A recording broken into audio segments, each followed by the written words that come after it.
तो मित्रों, मेरा नाम नवजोत सिंह और आप देख रहे हो Flicks with Navjot. Solo leveling episode 1, 2, 3 और 4 का रिव्यू हमने कर दिया। अभी आज हम सोलो लेवलिंग एपिसोड 5th और 6th का रिव्यू इकट्ठे करेंगे। तो जिनवू सन जीत जाता है बैटल और उसको जो उसकी स्ट्रेंथ रहती है वो लेवल वी और लेवल सी के बीच में हो जाती है। अब उसकी बॉडी हॉस्पिटल में उसके टास्क कंप्लीट कर करके डेली लाइफ के जो टास्क रहते हैं, पुशअप्स वगैरह या फिर एक्सरसाइज वगैरह, वो करके उसकी बॉडी बहुत अच्छी बन जाती है। तो उधर हॉस्पिटल की नर्सें उस पर फिदा हो जाती हैं। उसका हॉस्पिटल से डिस्चार्ज होने वाला होता है। जिनवू सन की माँ के इलाज के लिए उसको पैसे चाहिए होता है, तो वो अवॉइड करता है, जो जंग रहती है वो अवॉइड करता है, अपना सच जो लोगों को बताने से अवॉइड करता है। इसके चलते वो क्या करता है, वो एक सी ग्रेड के तहखाने को फिर से चुनता है। एक रेड होती है, सी ग्रेड का पोर्टल कहीं पे खुलता है और वहां पे डोंगसुक नाम का एक बी लेवल का जादूगर आ जाता है।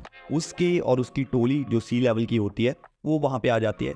उनको मिला के टोटल 6 जन होते हैं ये, और इसके साथ एक बंदा और आता है जिसका नाम होता है जिनहू। जिनहू का बाप बहुत अमीर होता है और वो अपनी एक गिल्ड खड़ी करना चाहता है, इसीलिए उसका बेटा बहुत ही एक अच्छी कॉस्ट्यूम पहन के, बहुत ही महंगी वाली कॉस्ट्यूम पहन के डी लेवल का हंटर बन के वहां पे चला जाता है सी ग्रेड के तहखाने में। सी ग्रेड का पोर्टल खुलता है, वहां पे इकट्ठे हो जाते हैं ये। और जो डोंगसुक होता है भाई, वो एक नंबर का हरामी बंदा होता है। इनको वहां पे फंसा के ये चला जाते हैं आगे। वहां पे थोड़े थोड़े गॉबलिन्स होते हैं, ये सब उनको खत्म कर देते हैं। और आगे चल के बड़ी बड़ी चींटियां होती है भाई, उनको भी ये खत्म कर देते हैं। लेकिन उनमें से कुछ चींटियां पहले ही मरी होती हैं। जैसे ही वो मरी होती है, इनको पता चल जाता है कि यहाँ पे एक और बड़ा शिकारी है।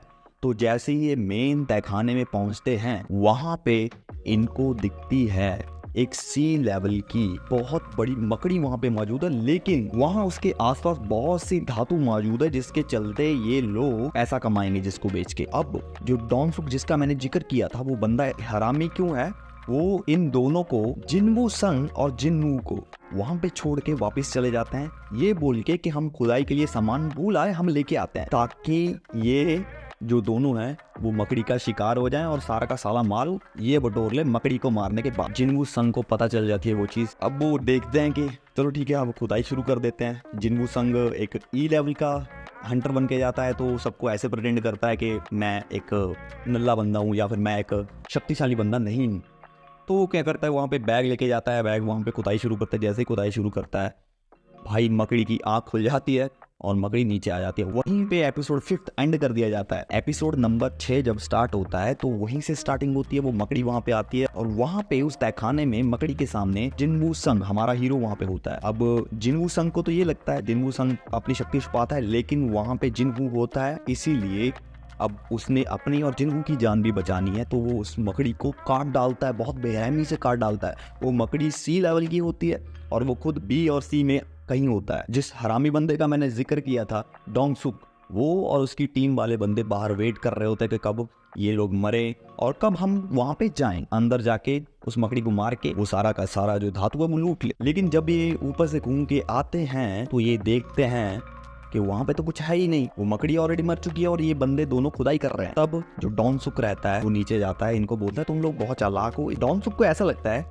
कि जिनहू ने उस मकड़ी को मारा, हालांकि मारा जिनवू संग ने। डोंगसुक जिनहू को कहता है कि तुम इसको मार दो, मैं तुम्हें बख्श दूंगा, हमारी गिल्ड में ले लूंगा। लेकिन जिनहू भी भाई भले ही अमीर हो, लेकिन अपने इरादों का और अपने फैसलों का पक्का होता है। वो बंदा सामने खड़ा हो जाता है, तलवार लेके मारने की कोशिश करते हैं वो लोग जिनहू को और जिनवू संग को। जिनवू संग अपनी पावर बढ़ा लेता है और उसको पीटता है भाई सबको। अब वो जो 6 बंदे, डोंगसुक और उसकी टीम में जो 6 बंदे रहते हैं, अब वो गेम का हिस्सा बन जाते हैं। जिनवू संग को जो दिखाई देती है जो स्क्रीनिंग, अब उसमें वो विलन्स रहते हैं। अब वो भी एक टास्क बन चुका है उस 6 को मारने का। सीधे शब्दों में वो सिस्टम भी चाहता है कि ये 6 बंदे मर जाएं जिनवू संग के हाथों से। तो जिनवू संग बहुत बेरहमी से सबको मार देता है, को 3-4 बंदों को ऐसे ही मार देता है। देन उसकी स्ट्रेंथ इंप्रूव हो जाती है। जो डोंगसुक रहता है भाई, वो बी लेवल का हंटर होता है, इसीलिए ये थोड़ा दिक्कत आती है। लेकिन इसकी स्किल्स जैसे ही ये उन बंदों को मारता है, स्किल अपडेट्स हो जाती है और ये अब कहीं ना कहीं ए और बी के बीच में है। अब ये उसके भी टक्कर का या फिर कह लो उसके भी ऊपर का ये हो गया है। डोंगसुक को एक ही झटके में ये खत्म कर देता है, सेल्फ हील हो जाता है और वहीं पे ये सारा का सारा सामान लूट के वापस आ जाते हैं दिल्ली। जिनवू संग और जिनहू रह जाते हैं और जिनहू अपना बॉस मान लेता है जिनवू संग को। जिनवू संग को कहता है कि तुम मुझे अपनी टीम में ले लो, मैं किसी को तुम्हारा राज नहीं बताऊंगा, हम दोनों मिल बांट के काम करेंगे। वहां पे एक स्क्रीनिंग दिखाई जाती है। डॉन सुक का जो बड़ा भाई रहता है उसको पता चल जाता है कि उसका मर्डर हुआ है। वहीं पे एपिसोड 6 एंड कर दिया जाता है। मेरी पर्सनल थिंकिंग और मेरी पर्सनल फीलिंग्स एपिसोड 5 और 6 के बारे में ये हैं, ये सही में एक्शन एंटरटेनमेंट है भाई। इतना ज्यादा एक्शन, इतना ज्यादा फिल्म खराब हुआ, मेरा तो दिल खुश हो गया। एनिमे में ऐसी चीजें एग्जिस्ट करती हैं लेकिन ऐसी स्टोरी बहुत ही कम एग्जिस्ट करती है यार। जितने आज तक मैंने एनिमे देखे हैं, मे बी मेरे एनिमे में सबसे अच्छा एनिमे ये है सोलो लेवलिंग, और मैं चाहता हूं आप लोग भी इसको देखो और एंजॉय करो। Thank you so much for watching this video. अगर आप चैनल पे नए हो तो सब्सक्राइब कर दो, अगर आप वीडियो पहली बार देख रहे हो तो लाइक कर दो। Thank you so much for watching this video.